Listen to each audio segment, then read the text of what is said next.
What's going on YouTube? 65 Rider here, coming back to you with another first ride video. In today's video, we're going to do a first ride on this beautiful 2026 Harley Davidson Pan America Limited. This is a brand new model for the year. Comes all decked out with this beautiful color. Comes with your adventure trunk over here and some, I think it comes with standard with the bags as well. Comes with all your crash protection on the bike. And this is, if you guys haven't watched my channel before, you'll know, or if you have, you'll know I ride a Pan America ST. And my goal here is to see what the difference is between the Limited and the ST. First thing I can tell you for sure is the Limited sits a little bit taller than the ST, and that is due to the longer suspension as well as the larger front wheel at 19 inches compared to the ST at 17 inches. As you know, with the Pan America, it does come with the automatic ride height, and so as soon as I sat on the bike, it actually dropped down an inch. This bike, the way it sits, is $27,199. Hell yeah, dude.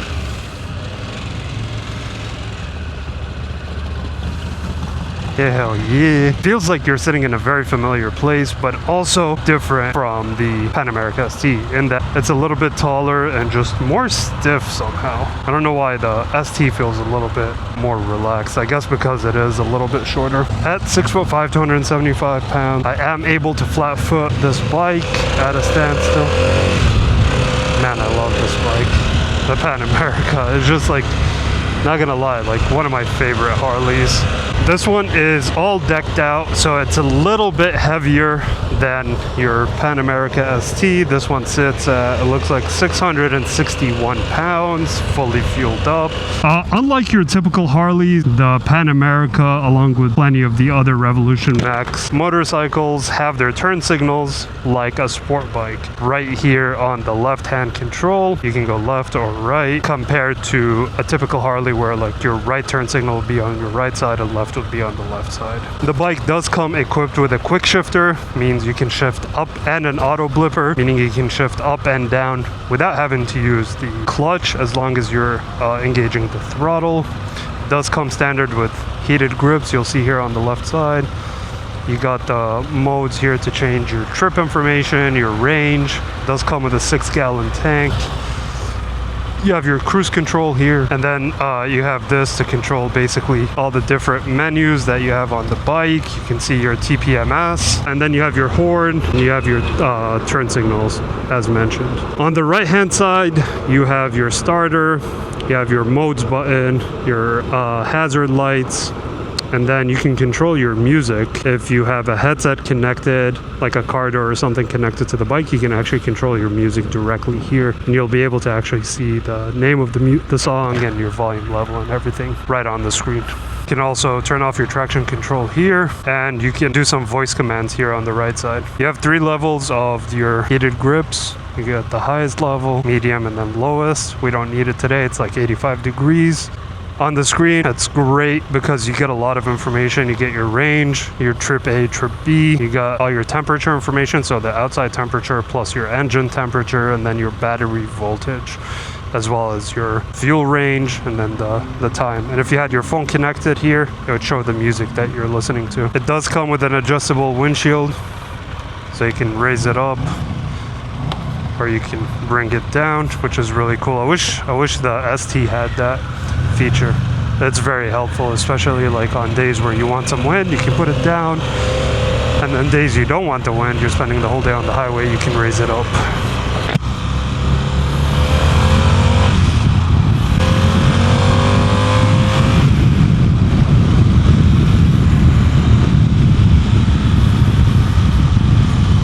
With the auto blipper, you can just shift down without having to engage the clutch at all,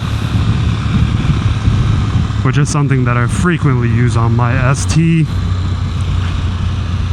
As far as modes, it has, you know, your road mode, your rain mode, and then your road mode, and then sport mode, and then you have 2 other modes, which are custom mode A and custom mode B, which are really nice. You can actually go through the modes and customize them to give like 100% throttle feel, You can up or lower the engine braking on the motorcycle. You can control the ride height adjustment. If you want to keep it in the up position, you can do that as well through the custom mode A or custom mode B. Through the custom modes, I mean. We like the quick shifter a lot, and we'll test it out here in a little bit. The nice thing about the Pan America is it puts you in such a nice riding position where your feet are sit, or your legs sit directly underneath you guys, and so your legs kind of act like a little suspension in addition to the bike. That way, if you take any big bumps or anything like that, the shock hits your legs before it hits your back, because not all your weight is on your butt when you're sitting, you know. It's like it's dispersed to your legs as well, which is really nice. The bike is super nimble. I can tell you, like with the ST, I took it down the tail of the Dragon and I was able to rip on this thing.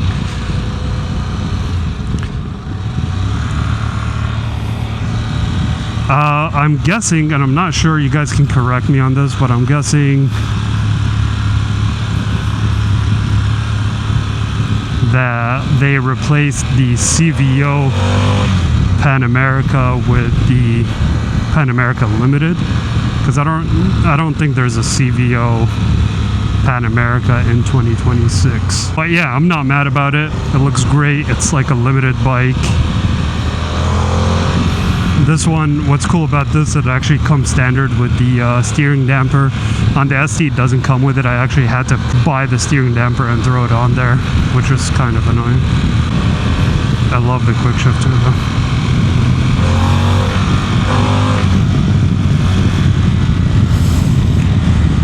The crazy thing is this is the fastest, well, the ST is the fastest motorcycle in Harley Davidson's lineup, meaning like coming from the factory, and I love that.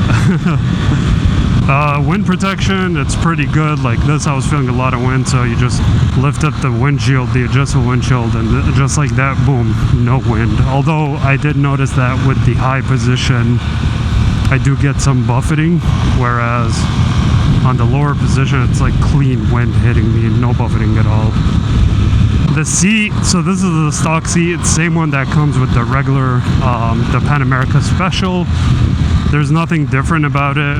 It is different from the ST because the ST comes with a single seat, step-up seat, whereas this comes in two pieces, one for the rider and one for the passenger. It seems pretty comfortable. It makes you like kind of aligned with the lines of the bike. No issues there.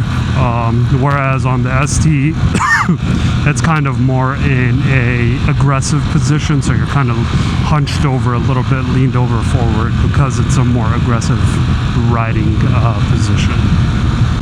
I love the fact that it comes with the saddlebags already.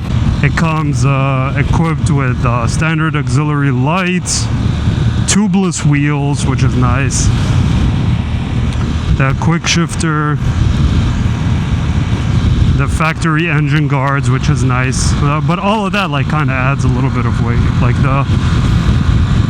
the ST comes with none of that stuff except for the quick shifter, obviously, but like no engine guards or anything along those lines. But it makes sense because this is meant for off-roading. You know, it's an adventure motorcycle than it is a sport motorcycle. So I get it. The luggage does come with it, and it's actually in collaboration with SW Motec. So it's not Harley, it's just Harley branded. That's pretty cool. That is pretty cool. It's crazy how different it feels compared to the ST. The ST definitely feels more nimble. This one feels taller.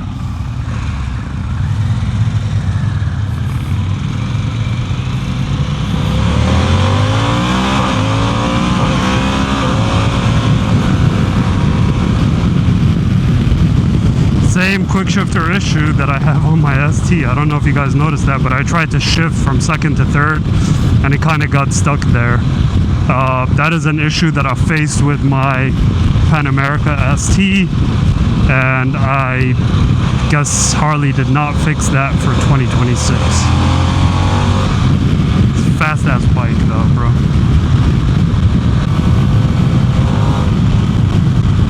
It's so torquey, bro, at any gear. Any freaking gear. How many miles does this one have? 300 miles. It's still in its braking period. Let me not, like, redline the shit out of it. One thing I did notice on my ST, at least and for, you know, future Pan America owners, is that when it comes from the factory, the chain is a little bit loose, and that usually affects the quick shifter. I can tell you, once I adjusted my chain and put it at the correct slack, the quick shifter did get a little bit better. But I can't compare it to, like, for example, my Yamaha MT-10, because that quick shifter is smooth as butter. I can definitely tell, like, whenever I come to a stop and I pull my legs down, I have a much bigger bend in my knee on the ST compared to this one. Just because of how much taller it is, and you can notice it. It's not like unnoticeable, you know. It's got cruise control. You can just sit all day, do absolutely nothing with the cruise control on, which is nice. I don't know if I can buy a bike without cruise control anymore. It's so convenient, you guys.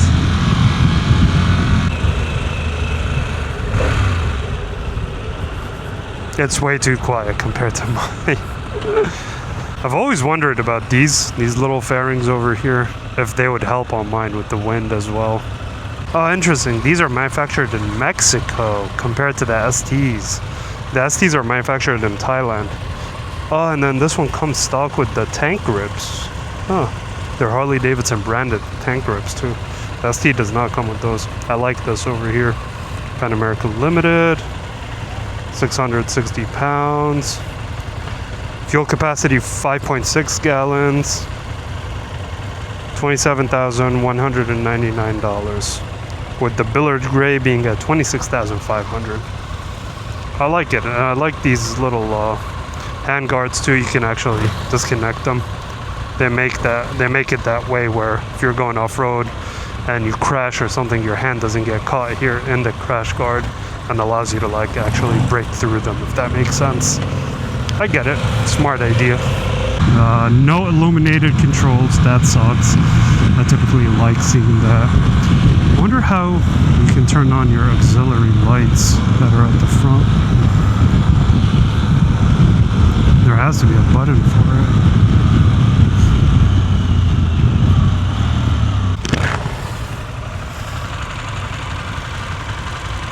How do you turn them on?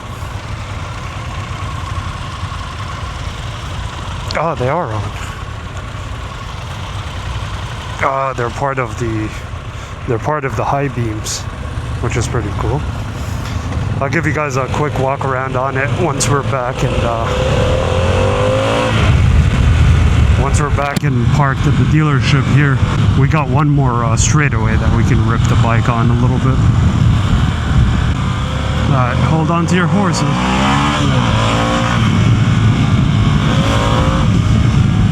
It's quick. It's a quick one. Quick one.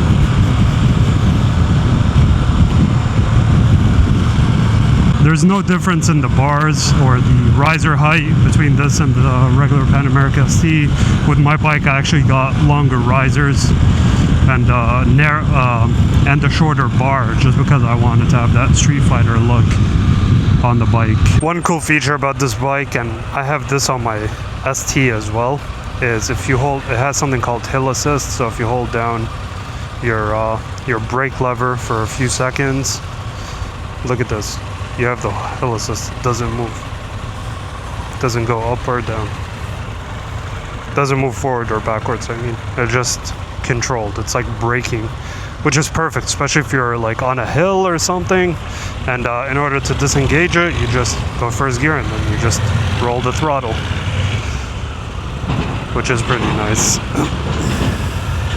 Man, I forgot about Friday afternoon traffic. It's definitely time to go home.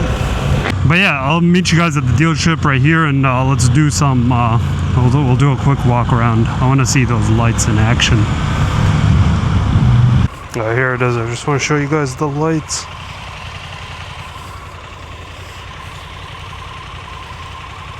You see them right there? Pretty nice. Bet you they're like super bright. And here's I like the black front fairing. And this storage bag right here. You actually need the key to open it. I heard about that. That's kind of annoying.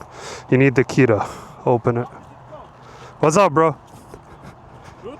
Yeah, really good. Thank you. Which one do you prefer, ST or S? ST, bro. ST. Yeah. ST definitely is more, it's more nimble, you know? Oh. Yeah. But that one's nice for like if you're going off-road and stuff, you know? By the way, I have a Pannier Oh, yeah? agreement, the Turkish manufacturer. Oh, really? Don't you know Wunderlicht or something like that? Wunderlich, yeah. They are OEM manufacturer. Yeah, And they're German, right? Yeah, German. Yeah. But the manufacturer is Turkish, and they are produced for the behalf of the Wunderlicht. Really? Yeah, and I have the United States distribution rights. You do? Yeah. No way. Of course, yeah. Oh, I man. just here for the make a connection first. Yeah, that's a good idea. I actually emailed them because I wanted to see if they want to collaborate with me to do my YouTube video to get me some pegs because they have the pegs for the Pan America it sits lower. Oh. Yeah, so I emailed them, but I didn't hear back from them. I'm going to send all my information. We can make a discussion.